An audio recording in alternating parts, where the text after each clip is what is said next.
अस्सलामुअलैकुम स्टूडेंट्स, आज हम करने जा रहे हैं क्रैकिंग ऑफ पेट्रोलियम। अच्छा, क्रैकिंग ऑफ पेट्रोलियम करने से पहले मैं आप लोगों को जो प्रीवियस नॉलेज है वो एक दफ़ा रिवाइज करवा देता हूँ कि प्रीवियस में हमने क्या किया था, प्रीवियस में हमने कहाँ तक छोड़ा था और उसमें हमने किया क्या क्या था। तो अगर मैं प्रीवियस नॉलेज की तरफ आता हूँ तो प्रीवियस नॉलेज में आपने नंबर 1 पे ये कर लिया था ऑर्गेनिक कंपाउंड्स। कौन सा कंपाउंड कर लिया था? ऑर्गेनिक कंपाउंड्स कौन से होते हैं ये हम डिटेल के साथ पहले कर चुके हैं। और इसके बाद नंबर 2 पे हमने किया था importance of organic compound, importance of organic compound. और इसके बाद तो नेक्स्ट हमने किया था नंबर 3 पे हम कर चुके हैं features of organic compound, features of organic compound ये भी हम डिटेल के साथ पहले कर चुके हैं ऑर्गेनिक कंपाउंड्स के फीचर्स को। और इसके बाद नंबर 4 पे हमने जो लास्ट किया था वो था sources of organic compound, sources of organic compound. अगर मैं सोर्सेज ऑफ ऑर्गेनिक कंपाउंड्स की तरफ आता हूँ तो हमने सोर्सेज में बेसिकली 3 सोर्स किए थे। जब हमने किया था सोर्सेज ऑफ ऑर्गेनिक कंपाउंड, कौन सा किया था? जब हमने किया था सोर्सेज ऑफ ऑर्गेनिक कंपाउंड, तो ऑर्गेनिक कंपाउंड के हमने 3 सोर्स किए थे। नंबर 1 हमने इसके सोर्स में कहा था कोल, कौन सा पहला आ गया था? कोल आ गया था। और इसके बाद नंबर 2 पे आ गया था नेचुरल गैस, कौन सा आ गया था? नेचुरल गैस आ गया था। और इसके बाद नंबर 3 पे आ गया था पेट्रोलियम, कौन सा आ गया था?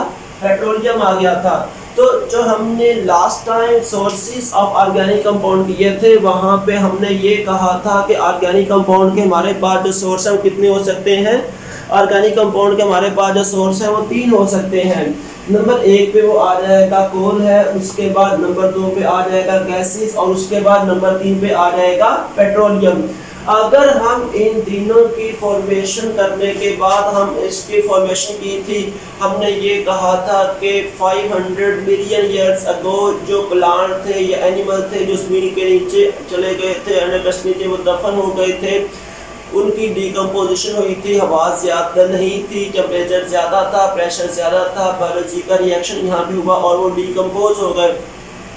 और इसमें हमने ये कहा था उसके दौरान जो एक मेजर पॉइंट है यहाँ पे फॉर्मेशन हो गई थी कोल की, सॉरी पेट्रोलियम की।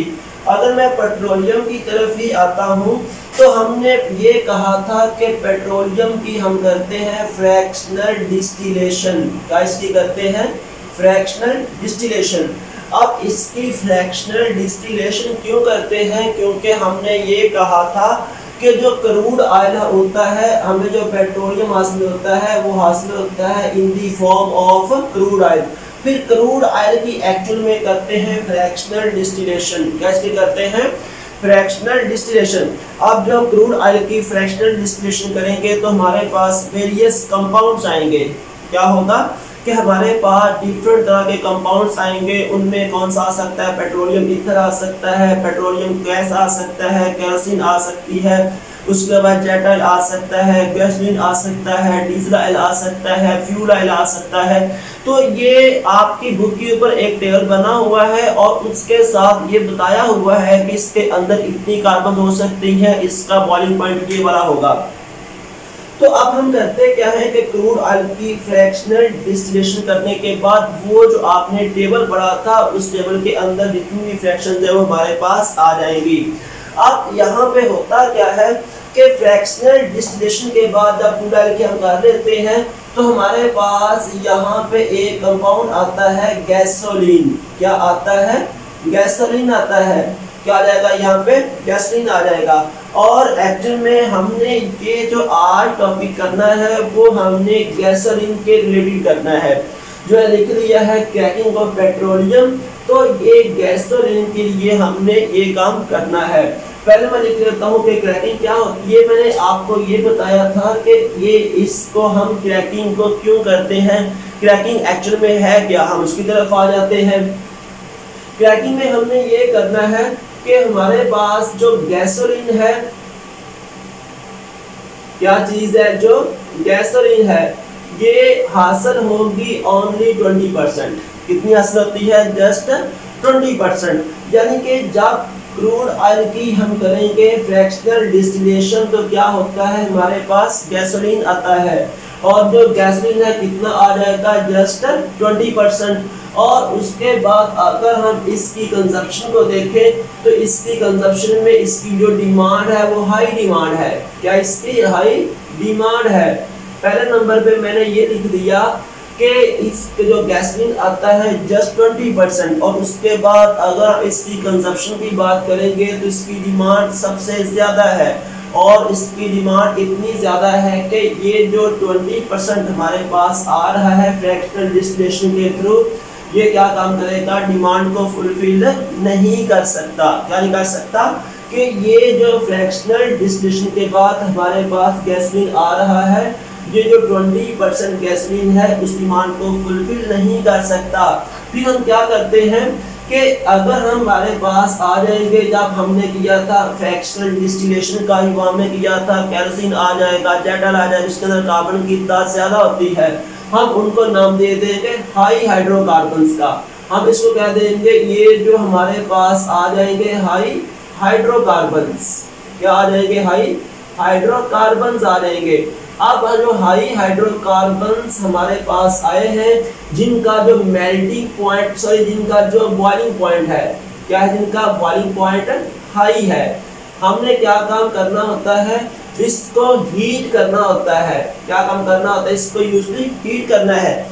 लेकिन लाजमी नहीं कि इसको हीट करके ये काम होगा, ये काम कैटलिस्ट की मौजूदगी में भी हो सकता है और स्टीम की मौजूदगी में भी ये काम हो सकता है।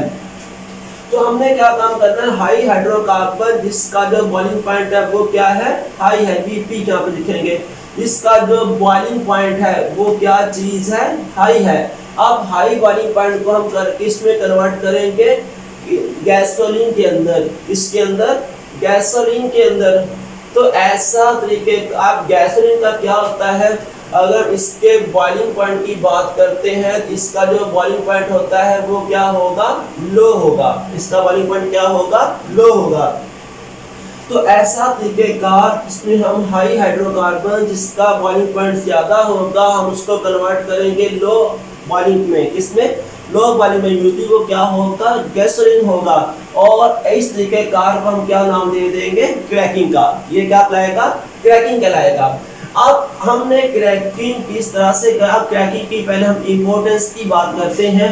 तो क्रैकिंग की इम्पोर्टेंस में हम अगर आ जाते हैं, इसकी इम्पोर्टेंस के चंद एक पॉइंट मसलन हम ये देख लेंगे कि जब हम क्रैकिंग करते हैं, क्रैकिंग करने के दौरान मसलन मैं एग्जांपल देता हूँ, हमारे पास एक हाई हाइड्रोकार्बन कंपाउंड है। अब हाई हाइड्रोकार्बन में कार्बन की तादाद ज्यादा है, आप कार्बन 16 वाले की बात कर लें, ठीक है। वो कंपाउंड जिसके अंदर कार्बन की तादाद ज्यादा है, मसलन जिसके अंदर कार्बन की तादाद ज्यादा है, आप उसको ले लो। तो मैं यहाँ पे लेता हूँ 16 वाले कंपाउंड को, तो ये आ जाएगा C16H34। कौन सा आ जाएगा, C16 आ जाएगा, H यहाँ पे 34 आ जाएगा। अगर मेरे पास C16 है और उसके बाद H34 है, मैं इसको ब्रेक डाउन करता हूँ, और ब्रेक डाउन जब इसकी करूँगा तो मेरे पास ये जो कंपाउंड है वो आ जाएगा C7H, यहाँ पे आ जाएगा 16। इसके साथ आ जाएगा इथीन, ये आ जाएगा CH2 डबल बॉन्ड CH2, और इसके साथ यहाँ पे आ जाएगा प्रोपीन, ये आ जाएगा CH3 सिंगल बॉन्ड, और आगे आ जाएगा CH2। तो देखो जरा, ये मेरे पास कन्वर्ट हो गया गैसोलीन रेंज में, इसमें आ गया, गैसोलीन रेंज में आ गया। और गैसोलीन रेंज के साथ साथ हमारे पास ये बाई प्रोडक्ट आएगा। कौन सा कंपाउंड आ जाएगा, बाई प्रोडक्ट आ जाएगा। वो कोई और सैचुरेटेड कंपाउंड भी हो सकता है और अनसैचुरेटेड कंपाउंड भी हो सकता है। तो आप इसकी इम्पोर्टेंस क्या है कि इसकी मदद से हम गेट कर सकते हैं बाई प्रोडक्ट्स, और वो प्रोडक्ट्स इस्तेमाल कहाँ पे होते हैं, वो प्रोडक्ट इस्तेमाल हो सकते हैं टू मेक बेंजीन। इसमें उसको आप ये करोगे, उसको इस्तेमाल कर लेंगे आप टू मेक बेंजीन। और इसके बाद जो इसका दूसरी एंगल का पॉइंट होगा कि हम इन्हीं प्रोडक्ट्स को लेके यहाँ से बना सकते हैं फर्टिलाइजर। क्या बना सकते हैं? फर्टिलाइजर बना सकते हैं। और तीसरा इसका इम्पोर्टेंट पॉइंट जो आ जाएगा कि ये क्रैकिंग के बाद जो हमारे पास बाई प्रोडक्ट आ रहे हैं, इन प्रोडक्ट्स को लेके हम बना सकते हैं, इसका कहते हैं इंसेक्टिसाइड। क्या बना सकते हैं? इंसेक्टिसाइड बना सकते हैं। तो इसके अलावा और भी कंपाउंड बना सकते हैं, इसको मेडिसिन बनाने में भी इस्तेमाल किया जा सकता है। और उसके बाद जब हम आते हैं क्रैकिंग करते, अब क्रैकिंग करते कैसे हैं, तो हम आ जाएंगे टाइप्स ऑफ क्रैकिंग। किसके अंदर आ जाएंगे? हम आ जाते हैं टाइप्स ऑफ क्रैकिंग। तो क्रैकिंग की कितनी टाइप्स आ सकती है? तो क्रैकिंग की टाइप में हमने करना है कि हमारे पास जो क्रैकिंग की टाइप है बेसिकली वो 3 है। नंबर 1 इसका आ जाएगा, उसको आप नाम दे दोगे थर्मल क्रैकिंग। क्या कहलाएगा? थर्मल क्रैकिंग कहलाएगा। उसके बाद नंबर 2 पे आ जाएगा कैटालिटिक। कौन सा आ जाएगा? कैटालिटिक क्रैकिंग आ जाएगा। और उसके बाद जो आ जाएगा वो आ जाएगा स्टीम क्रैकिंग। कौन सा आ जाएगा? Steam cracking. तो नंबर 3 पे मैं लिख देता हूँ, ये आ जाएगा स्टीम क्रैकिंग।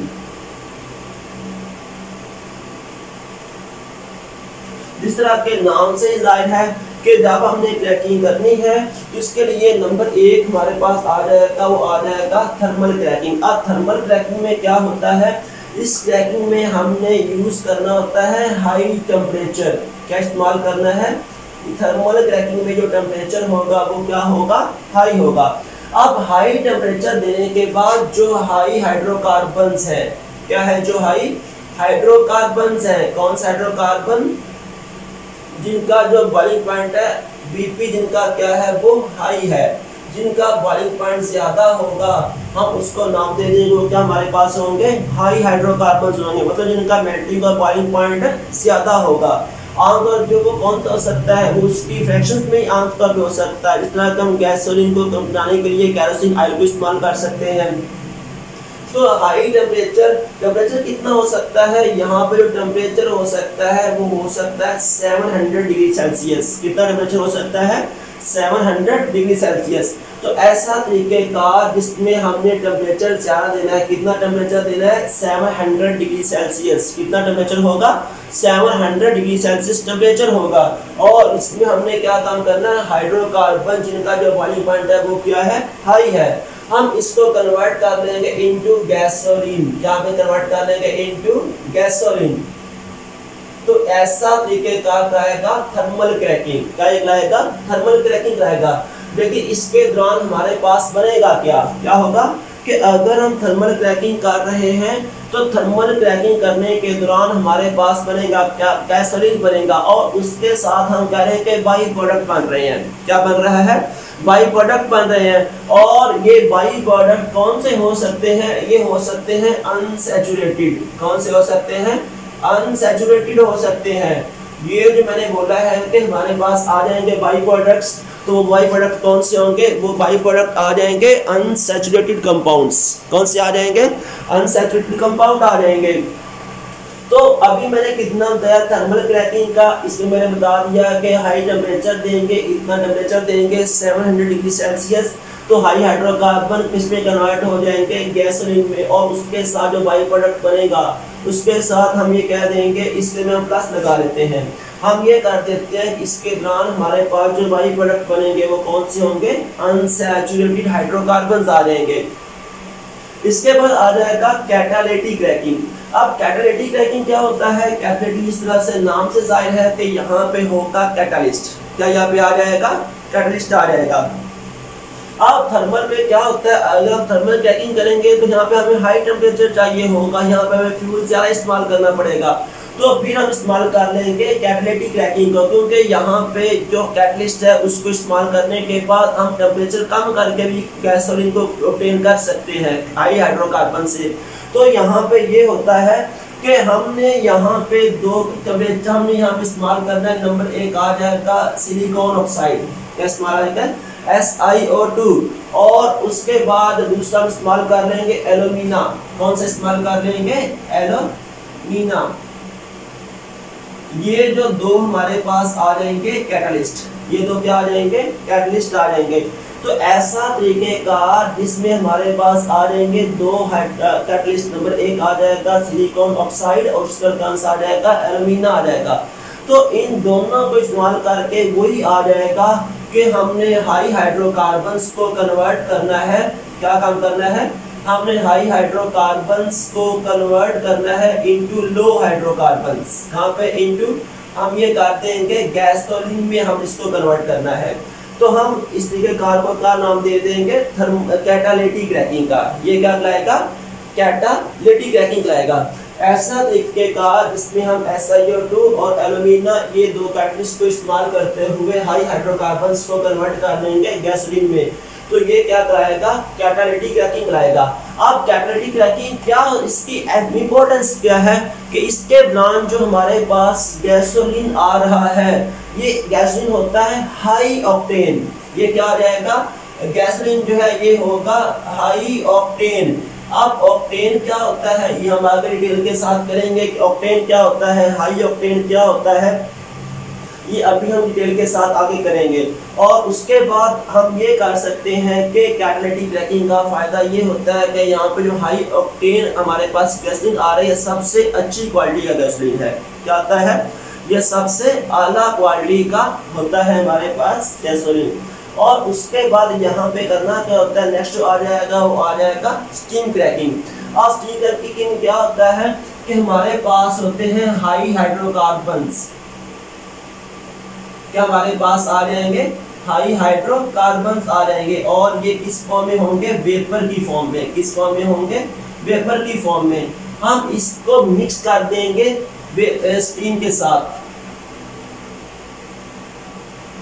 क्या हम करेंगे कि हमारे पास हाई हाइड्रोकार्बन्स वेपर के फॉर्म में होंगे, उन वेपर्स को हम मिक्स कर देंगे स्टीम के साथ। और इसके बाद इसको हीट करेंगे। क्या काम करेंगे? इसको हीट करेंगे। हीट से हम इसको हीट कर देंगे 900 डिग्री सेल्सियस तक। कैसे करेंगे इसको? हमारे पास जो हाई हाइड्रोकार्बन होंगे हम उसको स्टीम के साथ मिक्स करेंगे वेपर की फॉर्म में, और उसके बाद इसको हीट करेंगे ऑलमोस्ट 900 डिग्री सेल्सियस तक। तो इसके बाद वो क्या होगा कि वो कन्वर्ट हो जाएंगे इनटू स्टीम। किसमें कन्वर्ट? Into gasoline. वो किसमें कन्वर्ट हो जाएंगे? Into gasoline. तो इस तरीके का हम क्या नाम दे देंगे? स्टीम क्रैकिंग का। ये क्या कहलाएगा? स्टीम क्रैकिंग कराएगा। अब मैं दोबारा फिर इसको एक दफ़ा रिपीट करने लगा हूँ। जिस तरह के हमने क्रैकिंग की बात की है, क्रैकिंग में करने से पहले हमने ये कहा कि ये जो ऑर्गेनिक कंपाउंड्स क्या होते हैं, इसकी इंपॉर्टेंस, आगे फीचर्स ऑफ ऑर्गेनिक कंपाउंड और सोर्सेज ऑफ ऑर्गेनिक कंपाउंड, ये हम अपने प्रीवियस लेक्चर्स के अंदर कर चुके हैं।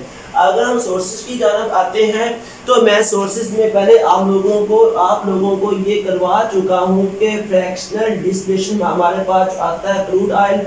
जब हम इसकी करते हैं फ्रैक्शनल डिस्टिलेशन तो हमारे पास डिफरेंट फ्रैक्शंस आ जाएंगी पेट्रोलियम की। इसमें कौन कौन सा आ सकता है वो आपने टेबल में लास्ट टाइम किया था।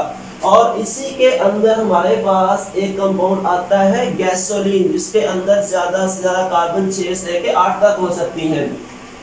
अब इस तरीके के थ्रू जब हम गैसोलीन हासिल करते हैं फ्रैक्शनल डिस्टिलेशन के थ्रू, कितना आता है? जस्ट 20%। कितना आ जाएगा? जस्ट 20% आएगा। और इसकी डिमांड क्या होगी? हाई होगी। कितनी हाई होगी कि ये जो 20% है can not fulfil high demand.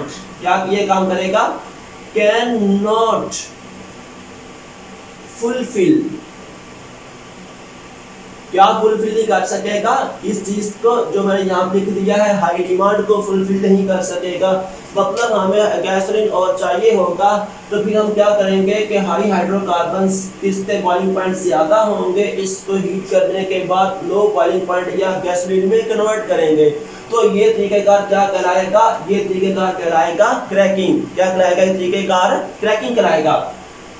अब क्रैकिंग में आगे एग्जांपल हमारे पास एक लिखी हुई है कि ये C16A34 है, हाई हाइड्रोकार्बन कंपाउंड है। हम इसको क्या काम करेंगे कि ये जो हम इसको हीट करेंगे, अब इसको हीट कितना कर सकते हैं से, अगर मैं इसको हीट कर रहा हूँ तो हीट हम इसको करेंगे 700 डिग्री सेल्सियस तक, तो ये कन्वर्ट हो जाएगा C7H16 में, 7 कार्बन का कंपाउंड आ जाएगा। उसके अलावा ये जो है ये हमारे पास आ जाएंगे बाई प्रोडक्ट्स, ये दो क्या आ गए हैं, बाई प्रोडक्ट्स आ गए हैं। अब क्रैकिंग की हमने अहमियत करनी है तो इसकी इम्पोर्टेंस का पहला पॉइंट ये वाला है टू मेक बेंजीन। अब बेंजीन यहाँ से कैसे बनाएंगे कि ये जो आगे बाई प्रोडक्ट बन रहे हैं, ये आगे बाई प्रोडक्ट में हमारे पास क्या बना सकते हैं, बेंजीन बना सकते हैं। और याद रखें कि जो आगे बाई प्रोडक्ट बन रहा है यहाँ पे खुद बेंजीन भी हो सकता है। उसके अलावा ये बाई प्रोडक्ट फर्टिलाइजर को बनाने में इस्तेमाल कर लेंगे, इंसेक्टिसाइड को, जर्मीसाइड को, और उसके अलावा इसको इस्तेमाल कर लेंगे मेडिसिन वगैरह में भी, और टेक्सटाइल इंडस्ट्री में इसको इस्तेमाल किया जा सकता है। आगे हमारे पास इसका सबसे बड़ा फायदा क्या है, इसके द्वारा हमारे पास क्या बन जाएगा, गैसोलीन आ जाएगा जो कि हमारी डिमांड को फुलफिल करेगा। आगे जब हम इसकी टाइप्स की तरफ आते हैं तो इसकी टाइप में नंबर 1 पे आ जाएगा थर्मल क्रैकिंग, नंबर 2 पे आ जाएगा कैटालिटिक क्रैकिंग, और नंबर 3 पे आ जाएगा स्टीम क्रैकिंग। तो पहले हम देख लेते हैं कि थर्मल क्रैकिंग क्या होता है। थर्मल क्रैकिंग ये होता है कि हमने टेम्परेचर ज्यादा देना है। कितना टेम्परेचर देना है, 700 डिग्री सेल्सियस। कितना टेम्परेचर होगा, 700 डिग्री सेल्सियस। तो यहाँ पे क्या होगा कि जो हाई हाइड्रोकार्बन है जिसका बॉइलिंग पॉइंट क्या होगा, ज्यादा होगा, हाई होगा, उसको हम कन्वर्ट कर लेंगे इनटू गैसोलीन, और उसके साथ क्या बनेगा, हमारे पास आ जाएंगे अनसैचुरेटेड कंपाउंड जो के बाई प्रोडक्ट्स होंगे। और उसके बाद नंबर 2 मैंने किया है कैटालिटिक क्रैकिंग का। अब कैटालिटिक जिस तरह नाम से जाहिर है कि यहाँ पे कैटलिस्ट को इस्तेमाल करेंगे। कैटलिस्ट को इस्तेमाल करने का क्या फायदा होगा, इसको इस्तेमाल करने का ये फायदा होगा कि ये जो हमारे पास कंपाउंड बनाने जा रहे हैं, हम गैसोलीन को बना रहे हैं, इसको बनाने में हमें टेम्परेचर कम चाहिए होगा, तो कैटलिस्ट आप रिएक्शन को फास्ट करेगा। तो जब हम यहाँ पे कैटलिस्ट की बात करेंगे तो आ जाएगा सिलिकॉन ऑक्साइड, उसके साथ क्या आ जाएगा, एल्यूमिना आ जाएगा, और उसके बाद हाई हाइड्रोकार्बन कन्वर्ट कर लेंगे इनटू गैसोलीन में, और वो क्या होगा, गैसोलीन में कौन सा होगा, वो गैसोलीन होगा हाई ऑक्टेन। वो कौन सा गैसोलीन होगा, वो गैसोलीन जो आ जाएगा वो क्या होगा, हाई ऑक्टेन होगा। अब ऑक्टेन क्या होता है वो अभी उसको डिटेल के साथ कर लेते हैं। तो उसके बाद हमने किया है यहाँ पे हमें टेम्परेचर कितना देना होता है, तो टेम्परेचर यहाँ पे जो हमने देना है स्टीम कैटालिटिक क्रैकिंग में वो ऑलमोस्ट आ जाएगा 500 डिग्री सेल्सियस। कितना टेम्परेचर आ जाएगा, 500 डिग्री सेल्सियस। अब देखिए हमने कैटलिस्ट को इस्तेमाल करने की वजह से हमें टेम्परेचर 200 डिग्री सेल्सियस कम करना पड़ रहा है। और उसके बाद नेक्स्ट आ जाएगा स्टीम क्रैकिंग। अब स्टीम क्रैकिंग में क्या होता है कि हाई हाइड्रोकार्बन्स जो के होते हैं वेपर्स की फॉर्म में, उसको मिक्स कर देंगे स्टीम के साथ, और साथ उसको क्या काम करेंगे, हीट करेंगे। कहाँ तक, 900 डिग्री सेल्सियस तक, तो वो कन्वर्ट हो जाएंगे इनटू गैसोलीन। तो ये क्या होगा, स्टीम क्रैकिंग होगा। ये क्या होगा, स्टीम क्रैकिंग होगा। तो ये तो मैंने अभी आप लोगों को ये करवा दिया है कि स्टीम क्रैकिंग क्या होता है, कैटालिटिक क्रैकिंग क्या होता है, और क्रैकिंग क्या होता है, थर्मल क्रैकिंग क्या होता है। और यहाँ पर मैंने एक लफ्ज़ इस्तेमाल किया है हाई ऑक्टेन। क्या इस्तेमाल किया है, हाई ऑक्टेन इस्तेमाल किया है। तो ये अभी हम इसको करते हैं डिटेल के साथ। अब इसको करने के लिए मसलन हम इसको देख लेते हैं, क्रैकिंग हमारा यहाँ मुकम्मल हो गया। अब हम आते हैं रिफॉर्मिंग की तरफ। जी, अब हम कर देते हैं कि रिफॉर्मिंग क्या होता है। रिफॉर्मिंग में मैंने यहाँ पे एक लफ्ज़ लिखा हुआ है हाई ऑक्टेन, इसी को लेके मैं चलता हूँ और हम बात कर लेते हैं रिफॉर्मिंग की। रिफॉर्मिंग की डेफिनेशन हम एंड पे करेंगे। पहले आप देखें ये ऑक्टेन नंबर क्या होता है। ऑक्टेन नंबर जो होता है एक्चुअल में हम इस पे डिसाइड करते हैं फ्यूल की क्वालिटी को। अब देखते हैं हम बात कर लेते हैं ऑक्टेन नंबर की। ऑक्टेन नंबर क्या होता है, ऑक्टेन नंबर होता है जी परसेंटेज ऑफ ब्रांच हाइड्रोकार्बन। क्या होता है, ये आ जाएगा परसेंटेज ऑफ ब्रांच हाइड्रोकार्बन्स।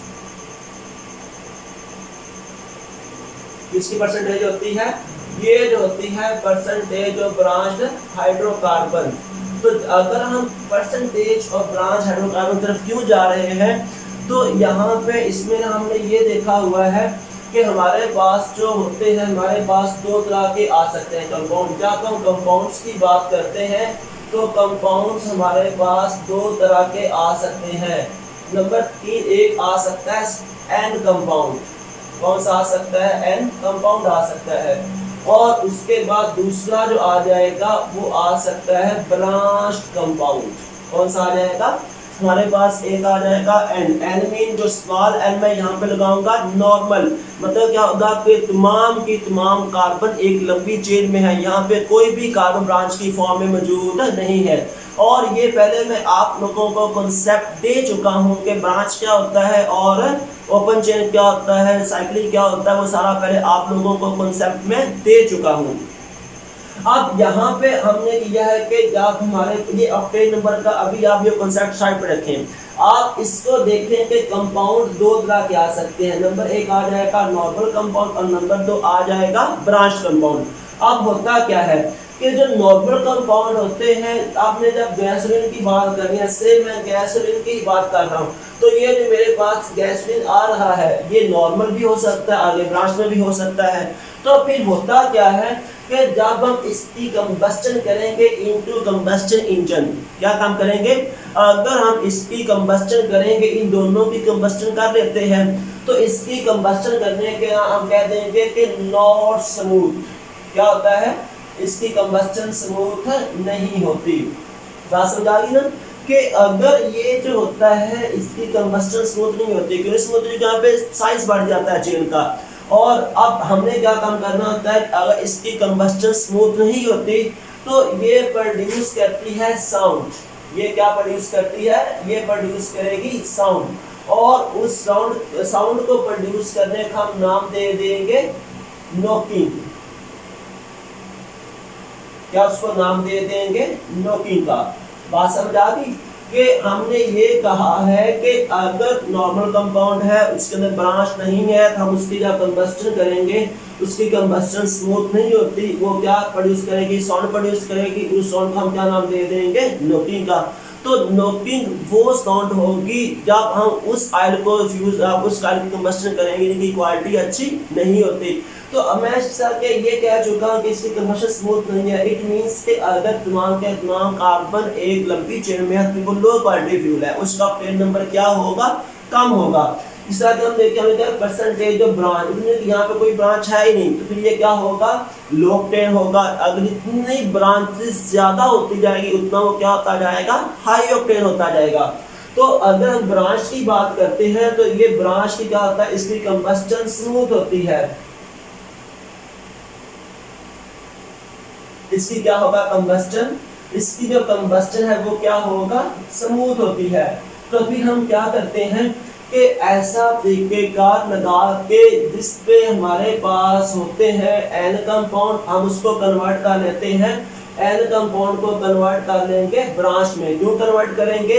क्योंकि उनकी जो कंबस्टन है वो क्यों हो जाए? स्मूथ हो जाए। उनकी कंबस्टन क्या हो? स्मूथ हो। इसलिए हम क्या नाम दे देंगे? रिफॉर्मिंग का। क्या कहलाएगा? रिफॉर्मिंग कहलाएगा। ऐसा तरीकेकार जिसमें हमारे पास जो होगा नॉर्मल कंपाउंड है, हम उसको कन्वर्ट करें ब्रांच में, तो इस तरीकेकार को हम क्या नाम दे चुके हैं? रिफॉर्मिंग का। वो क्या कहलाएगा? रिफॉर्मिंग कहलाएगा। अब देखा गया है कि अगर हम इस कंपाउंड की बात कर देते हैं, हमारे पास आ सकता है 2,2,4 ट्राई मिथाइल। क्या आ जाएगा? 2,2,4 ट्राई मिथाइल पेंटेन। अगर हम इस कंपाउंड की बात करते हैं